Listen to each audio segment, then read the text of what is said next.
31st, 2020. My name is Thomas Hunt, and here's what's happening today in Bitcoin.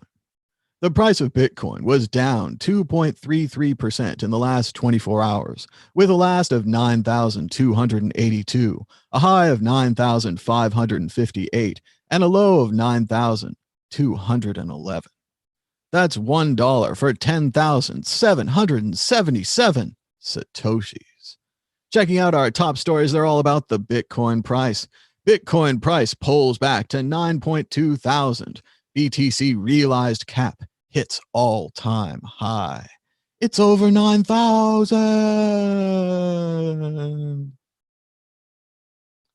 Bitcoin is up 32% this month, on track for $152,000 a coin year end. I sure hope so. Bitcoin price could reach $27,000 in 180 days, according to Tom Lee. That's also the same amount of time it takes to fly an air balloon around the world. Bitcoin investors beware. Kraken finds a way to hack into Trezor hardware wallets. Once again, everyone just chill out. This is if they have physical control of your wallet, as it even says right here in bold. Good job, Joseph Young. Good article. Only works if hacker has physical access to your wallet. So this just means that old trick they used to do at the meetups where they'd say, hey, this is a Trezor with $1 million on it. I'm going to hand it around the audience. You wouldn't do that anymore because obviously you'd switch that one for the other one, take it home, and then do a little something like, oh, the image isn't loading. But somewhere around here, there was previously an image. They had the whole thing taken apart. They had wires going in here and wires going in there. So it's not like you give it to someone for a minute and they're like, act. And it's also not a software problem. It's a hardware problem. If you can open this thing up, you can hack it. This has kind of been a known issue with anything that you let anyone take away from you and open up, they have a much better chance of getting to. But Kraken has done a responsible disclosure to Trezor. Trezor is working to solve this problem on their new versions or something like that. And let's check out Twitter.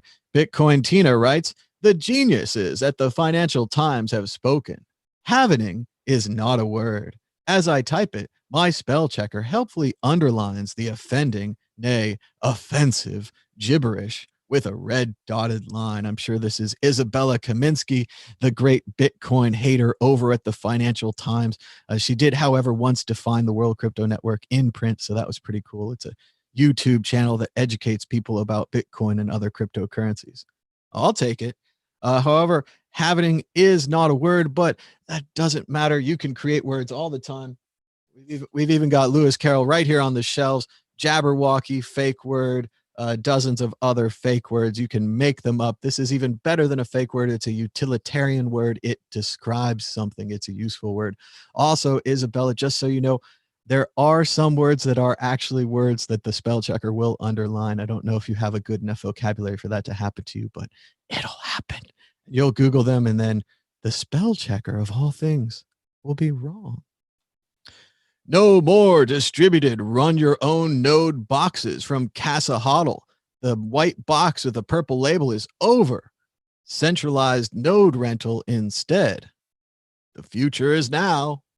Sarcasm. And check out the World Crypto Network. We've got the Bitcoin group coming up later today. We've got an interview with Wasim Al-Sindi from the Lightning Conference. What was Gabriel D. Vine's first computer on the Proof of Work show? And an interview with Pavel Luptak, one of the founders of Paralenzy Polis, HCPP, the hacker conference in Prague, as well as the makerspace and community organization that they have going on there. Very cool stuff. Check it out down below. Be sure to give us a thumbs up and a share. If it's your first time here, please subscribe and hit that bell for notifications so you know when we do a new show, even if they're in the middle of the morning like this. Ricardo Spagni at Fluffy Pony writes, turns out DeFi, decentralized finance, was actually CeFi all along, centralized finance. As Chris Bleck says, nearly every DeFi smart contract that's capable of holding your funds has an admin key. Some of those admin keys can be used maliciously if they fall into the wrong hands. It's very hard to find out how these keys are protected. You deserve to know. I'm compiling this info. So once again, the internet can solve the problems, but if you say you're decentralized and you're actually centralized, there's not much we can do for you. Check out CoinFest April 3rd, 4th, and 5th in the UK in Manchester. Check them out at CoinFest UK on Twitter. Paralini Polis is having another conference. Boy, I wish I could go. It's in May.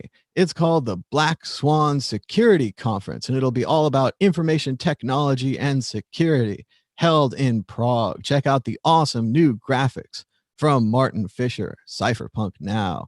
Very cool. Looks like a black swan on top of V for Vendetta's head, in case you're listening to the audio version. Congratulations to Artie Lang. He's 1 year clean today, has no deep thoughts to share, just gratitude.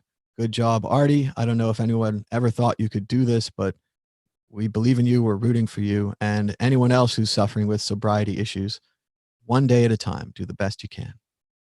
Shout out to Jack Maulers over at the Zap wallet. He just published announcing strike by Zap, their biggest project yet, built on top of Olympus.